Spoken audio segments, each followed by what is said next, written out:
Welcome back to the channel, Deadlock fans. Today we are diving into the latest patch, packed with exciting updates that will change the way you play. From the highly anticipated ranked mode to key gameplay adjustments, item changes, hero changes, and much more. There is a lot to unpack. I am Mixlock and these are the new Deadlock patch notes. Starting next Tuesday, October the 15th, you will be able to jump into ranked matches, designed to enhance your gaming experience.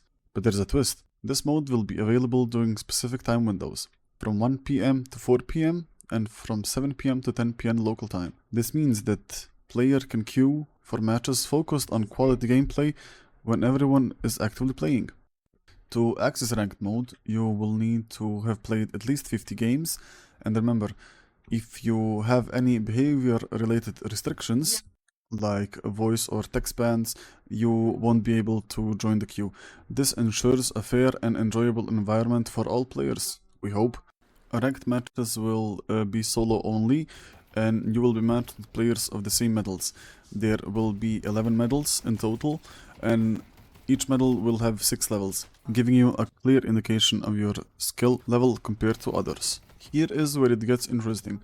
Every Tuesday at 8 PM GTM, an algorithm will evaluate everyone's performance based on the games you have played, alongside how your opponents perform in the future games.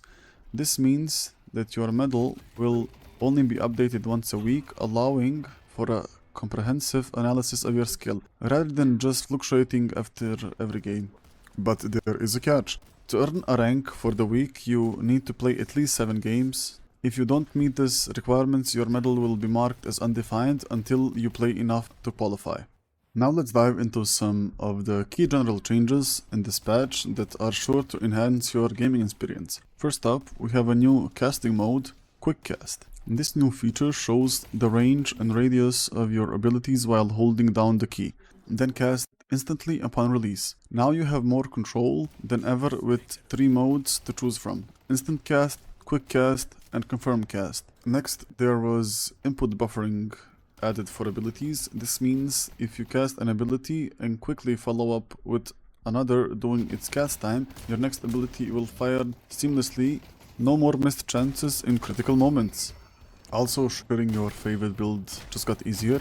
Each build now has a unique ID displayed in the description selection of the build browser. You can click to copy the ID and share it with your friends. Plus, entering a build ID in the search box will show all builds by the author for your current hero. A great way to optimize your strategies.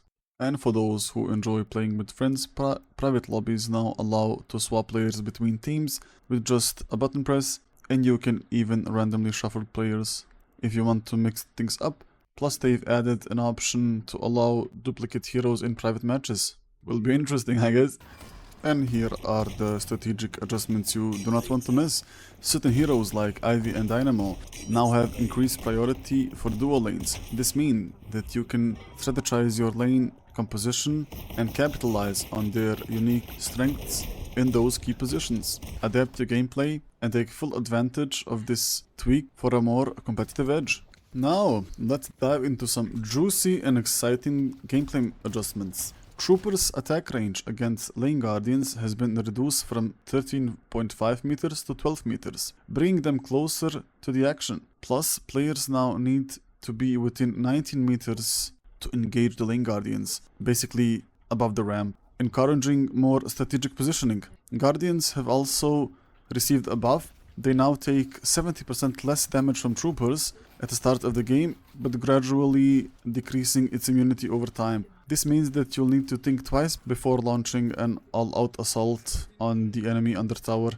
In a bid to enhance jungle dynamics, medium camps now spawn every 5 minutes, while hard camps take a bit longer at 8 minutes. And to keep the momentum going, teleporters and vaults are also opening up earlier, reducing their spawn times. For those hunting for advantages, golden statues and breakables now spawn every 2 minutes, with health buffs and upgrade times significantly improved. Plus, a new tier 3 upgrade for a golden statue grants some impressive bonuses, perfect for late game strategies. The mid boss now regenerates 15 health, and its creep buff has been reworked to provide a scaling challenge through the match, so keep an eye on those mid-game skirmishes. And please do not overlook the urn. It now reveals the runner on the minimap, and a well-positioned heavy melee attack will force them to drop it. Delivering the urn now grants your team a permanent buff from a golden statue, and the bounty has increased by 50%, a sweet reward for your efforts. And lastly, shields will no longer absorb damage from NPC units, making those engagements a bit more challenging. However, it is a very big buff for items like Combat Barrier that actually, with this change, makes jungling better, because the creeps do not do damage to the barrier, and thus you keep the damage buff you get from the Combat Barrier. All heroes get a slight speed boost, while teleporters will now grant a burst of speed after use, and there are more teleporters added to the map.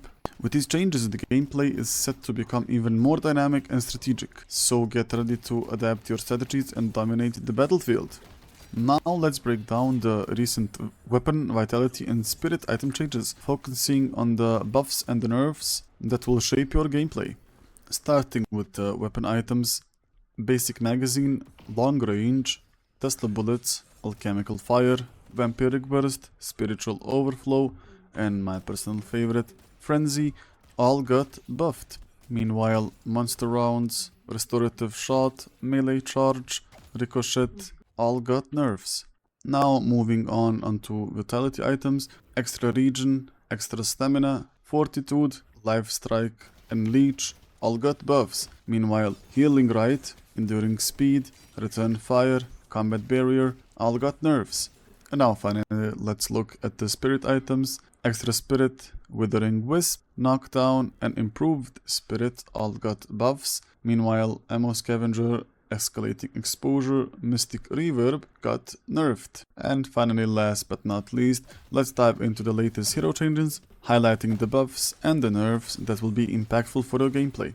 Starting with Abrams, the health per boon has increased from 32 to 34, giving him a slight edge in survivability. Additionally, Seismic Impact now allows for minor movement to help navigate around small obstacles.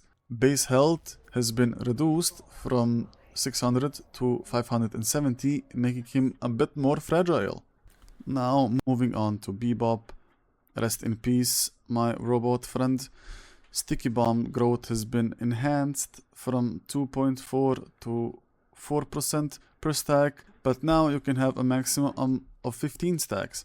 His hook range has also been extended from 25 to 30 meters, and now when he hooks troopers, he kills them instantly. Uppercut applies a 15% fire rate slow in the landing radius for 5 seconds, and Hyper Beam movement slow has now been decreased from 30 to 25, slightly lessening his crowd control.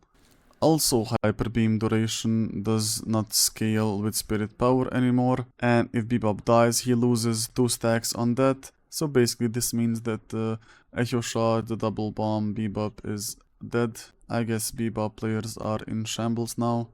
We need to pause for a second. This is Mixlog from the future.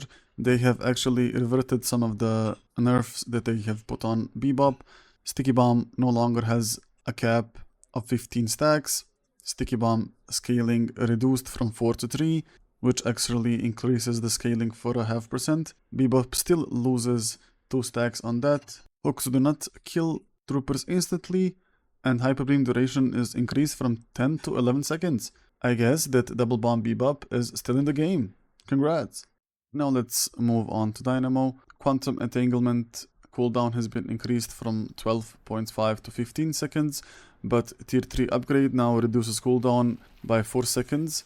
Great Talon base stamina increased from 3 to 4, and base bullet damage now scales with Spirit Power. And Guided Owl grace period has been extended to 4 seconds, basically meaning that when you hit someone with an owl, you have 4 seconds to kill him, and then you get your spirit upgrade, but sadly fire rate no longer scales with Spirit Power. Now moving on to Haze. Fixation stacks have been increased from 30 to 40, and Bullet Dance now grants 2 targets hit per shot, improving the effectiveness in combat. But sadly, Bullet Dance does no longer grant 50% fire rate, which may impact her offensive capabilities. Ivy just got improved camera position for better visibility and control. Yoshi is not severing his ties with the Ivy community. I wouldn't sever mine either. It is an impressive community indeed. Lady Geist life drain can now be casted on ally heroes, adding more versatility to her abilities, or if I may say, they are turning Lady Geist into Pugna from Dora. Infernus Catalyst damage amp has been reduced from 25 to 20, lowering his damage potential in the early game, but the tier 3 upgrade gives him this damage back. Lash got his base bullet damage reduced from 10 to 9. Flog heal versus heroes reduced from 80 to 70%. Flog heal versus creep reduced from 30 to 25%. Now moving on to McGinnis, they have been cooking with her. She no longer has 25% spirit resistance, but now has 15 bullet resistance. Mini turrets tier 1 no longer grant +1 charge. Mini turret duration is reduced from 30 to 24. Mini turret cooldown reduced from 30 to 24. Mini turret health has been reduced from 30 to 20. Mini turret's recharge time reduced from 5 to 3. Mini turret cast range increased from 15 to 20. Yes. Mini turret damage reduction against troopers increased from 40 to 50.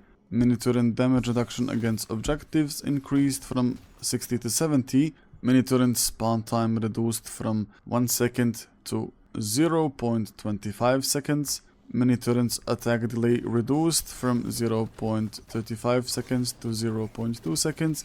And heavy barrage radius increased from 4.5 meters to 5 meters. Yes, I am looking forward playing against her. Now moving on to Mirage.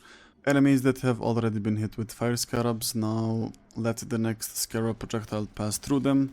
Jin Mark base damage reduced from 16 to 12, thank god. Jin's Mark scaling from spirit power increased from 0.4 to 0.55. Jin's Mark reveal duration increased from 2 to 3. Travel now causes your camera to move in the destination during the channel. Traveler's tier 1 upgrade is now +2 meters per second. Traveler's tier 2 upgrade is now minus 30 second cooldown, and Traveler's tier 3 fire rate increase is now from 20 to 30%. Now moving on to Mo and Krill, they got a unique heavy melee attack animation.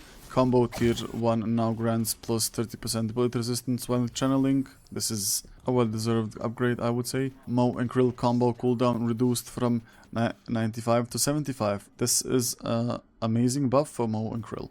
Paradox bullet growth per boon now increased from 0.33 to 0.45. Paradox time wall bullet duration reduced from 1 second to 0.07. Paradoxal swap cooldown increased from 48 to 65. Paradoxal swap range reduced from 30 to 25. But the tier 3 upgrade now gets 20 meters. Pulse grenade radius reduced from 7 to 6. Pulse grenade damage amp per stack increased from 5 to 6. Pulse grenade tier 3 upgrade no longer increases damage amp, but therefore increases the damage radius by 1 meter per pulse, meaning that these pulse grenades can get really large. Now let's move on to Pocket. Enchanter's Satchel now shows an AoE indicator for Pocket while channeling. Barrage tier 3 upgrade now increases the radius by 2 meters, but barrage radius is reduced from 6.5 meters to 4.5 meters. Affliction damage per second power scaling is reduced from 0.4 to 0.34. Enchanter's Satchel damage now respects line of sight. This is absolute bollocks, as you can see in the clip. I also think this nerf is misplaced. Now we move on to 7. Base region increased from 1.5 to 3. Amazing buffs. Movement speed scaling with spirit reduced from 0.028 to 0.02. Lightning ball tier 3 increased from +1 meter to +2 meters. Ball enjoyers are singing Yoshi's praises now. And finally, my boy, Shiv. Well-deserved buffs in my opinion. The most important one I would say is the rage buff duration increase from 7 to 12. They had basically castrated him in the last patch, but now they gave him his balls back. Slice and dice damage scaling increase from 1.2 to 1.3. I don't think this is so impactful. Rage decay rate reduced from 0.35 to 0.25. This is absolutely marvelous. Slice and dice tier 1 improved from 3.75 seconds to 4 seconds. This is also absolutely marvelous. I have actually finished my dedicated Shiv build and I will be releasing it soon. So if you guys are interested in something like this, please hit that subscribe button and stick around for the build. We now move on to Vendikta. They have reverted the fall off damage, where the fall off is increased from 58 meters to 64 meters. Bullet damage growth per boon reduced from 0.79 to 0.55. Vendikta flight duration no longer scales with spirit. The tier 2 upgrade for flight now increases flight duration by 6 seconds.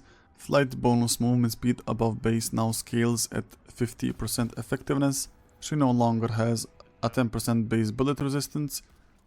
Health growth per boon reduced from 20 to 15. Stake duration reduced from 2 seconds to 1.75. Assassinate bonus souls is now unsecured. Shooting while flying now has similar speed impact as on the ground.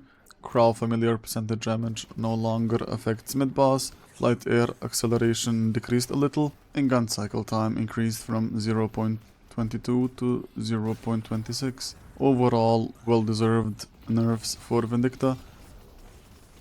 Goo Ball no longer triggers on effect while in Eternal Shift. A well-deserved nerf. This was absolutely broken. They also fixed superior stamina dash count not working with Goo Ball.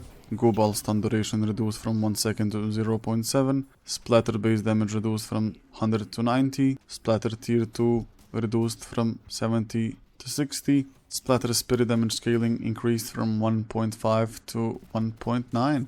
And they fixed instant cast not working on Puddle Punch. Warden's alchemical flask cooldown reduced from 14 to 12. Alchemical flask damage increased from to 65. Alchemical flask tier 1 now gets +1 stamina reduction. Alchemical flask tier 2 is now plus 50 damage. Last stand channel duration reduced from 2.2 to 2 seconds. And last stand range increased from 12 to 13. Wraith card trick spirit scaling reduced from 1.2 to 1.1. And card trick generation via melee reduced by 50%. Yamato's power slash cooldown is increased from 8.5 to 10.5. Power slash tier 2 also reduces cooldown by 2 seconds. That's okay. Shadow transformation no longer grants you bullet and spirit resistance. Shadow transformation duration reduced from 4.5 to 4 seconds. Well, my Deadlock enjoying friends, mark your calendar for October 15 and get ready to climb the ranks and show off your skill. Don't forget to like, subscribe and hit the notification bell for more updates on Deadlock. Good luck and see you on the battlefield.